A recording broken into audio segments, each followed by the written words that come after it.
Stirring the coffee with bamboo skewers, using the vortex method, the only true way to optimize the taste of your coffee. At the molecular level. Good morning. Welcome to the Daybreak Show. I am the Sultan. We'll get started. But first, coffee. Kona coffee. Nice. This was made using the pour-through method. I like it. Just something different. My favorite method of making coffee is in the French press. It seems to extract more of the flavor. If you like the flavor of coffee, French press is where it's at.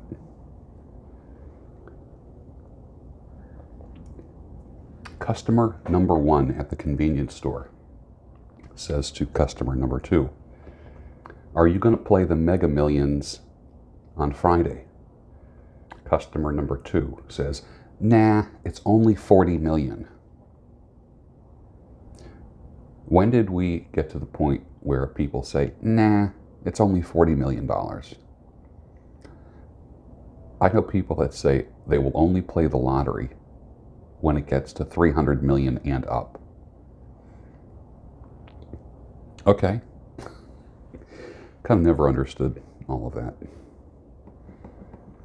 Your everlasting summer, you can see it fading fast, so you grab a piece of something that you think is going to last.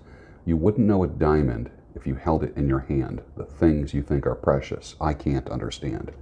Steely Dan, 1972. Just hanging around gutsy, risk-taking people is inspiring for me and would be for you. I never grew or challenged myself by being with people who play it safe. I like the risk takers, the gutsy people. It spills over to me. And then when I emulate that, it spills over to others. Hence, my followers who emulate me. You just keep passing it on, passing the motivation on, passing the enthusiasm on. Here's a good story for you. I was with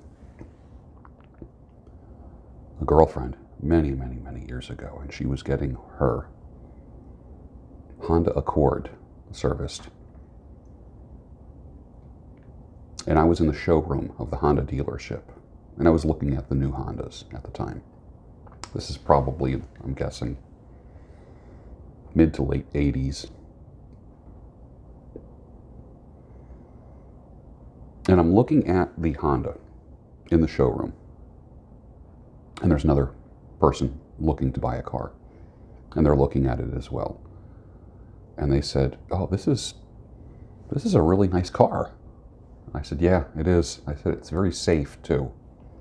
I said, "You know, they have these bars in the doors that would protect the driver just in case you're ever broadsided."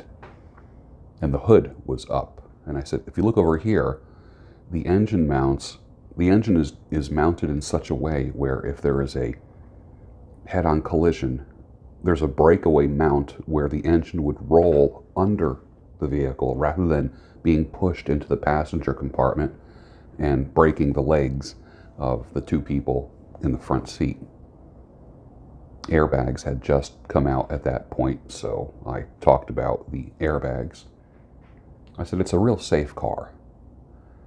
And I talked about it, and they're like, "Wow, that's really cool."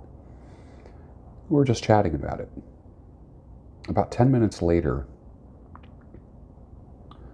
the sales manager comes up to me and says, "Are you looking for a job?" I said, "No." He says, "I would offer you a job selling cars like that if you were looking." I said, "Why?" He says, "Listening to you explain the features of this car to that person made me think automatically you would be a great salesperson." I said, "Well, why, thank you." I learned many years ago that sales is nothing but a transfer of enthusiasm from one person to another, to another, to another. That's the beautiful thing about enthusiasm. Things are contagious. If you are angry, if you are mistrusting, That's contagious as well. Hence these collective behavioral movements of men, of women, of demographic groups. I think 20 years from now, well, here I am at my ripe young age of just about 6 decades on this earth.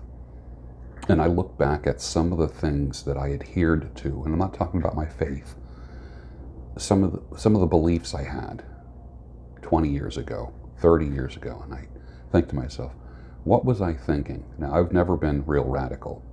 I've always had conspiracy theorist type ideas, which have proven to be true.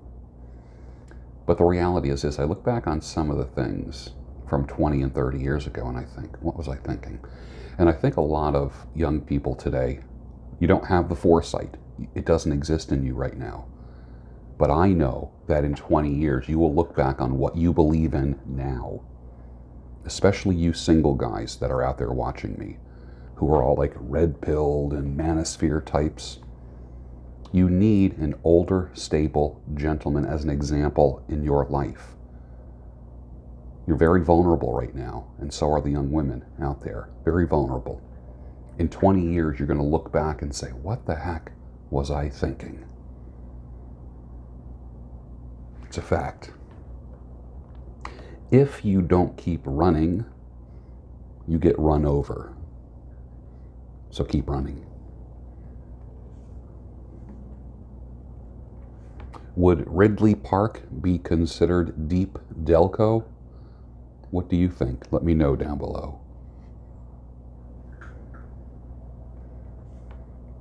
Mike Foster, a friend of mine, says, we must recover the brotherhood and sisterhood if we are to recover sexual sanity. By the way, this is why I'd never call my wife my best friend. What a sad statement. She is my wife, and that is a unique intimacy. Well said, Michael Foster. Well said. If you're not following Michael Foster on Twitter, he is another voice of sanity, clarity, and reason. Check him out. What is with some workout dudes posting their half-naked pics of the day? The only thing they're doing is attracting men. It's got nothing to do with working out, muscle building, or fitness. It's just kind of like gay pic of the day. Duh. Never vote for a lawyer for public office of any type. Never. Just that alone makes 99% of existing Congress and Senate members angry, and they make crap up.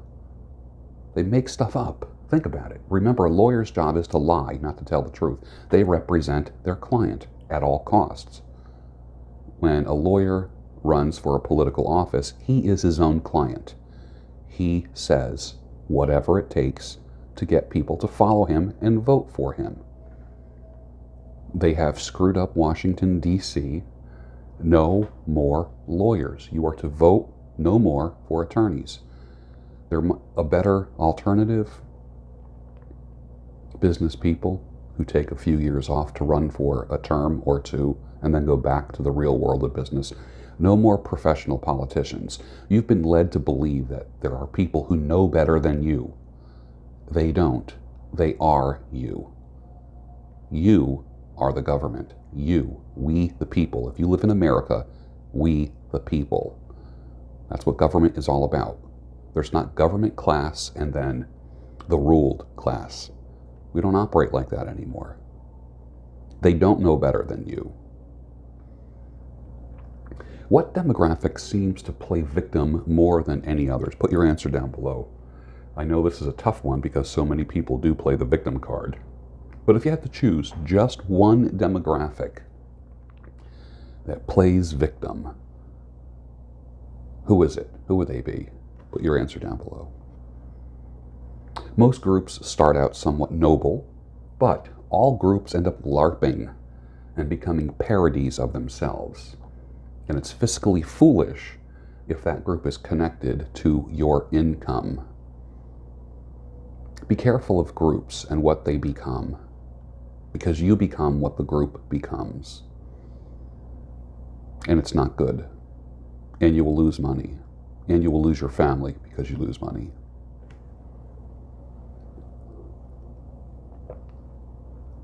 Do you have accountability partners to keep the pressure on and do regular reality checks? Do you have accountability partners to keep you on target, on time with your goals? What? You don't have any goals? You might need some coaching. Content creators. If you are a writer, a blogger, have a YouTube channel, or create any content at all, only collaborate with people who have something to say. You can slow your growth down to a halt with the wrong guests on your channels, on your blogs, in your writing. Collaborate with people who have something to say, period. The people talking about getting laid the most aren't. You can always make more money, but you can't make more time. Time is more precious than money. Some people say, well, try to pay your bills with time. With time, properly used, you can do more than just pay bills. The people telling you to not have sex are fairly miserable. The people telling you to have sex are pretty much perverts. The misery perversion continuum. Some people exist on that continuum. They're either miserable or they're perverted, one or the other. Break away from that spectrum, from that continuum. There's entire YouTube channels dedicated to help men how to have sex. Or not. And these are all grown men. Blows my mind. By the way, I have half my sponsors for January. One of the sponsors is Tactical Soap. The link is always down below. Pheromone infused soap. It's a high-fat soap. Does not dry your skin out in the winter. Washes away the dirt. Doesn't strip the natural oils off your skin. I use it to wash my hair once a week and my beard once a week. The other days, I just use conditioner to wash my beard. It's an all-purpose soap. Great sponsor of the show. I appreciate the fact that you are hungry for truth. And that's why you watch this. You're hungry for encouragement. That's why you watch this. And I appreciate every single one of you. I do, and I don't take you for granted. And with that, finish your coffee, and I'll see you tomorrow on the Daybreak Show, the true home of sanity, clarity, and reason.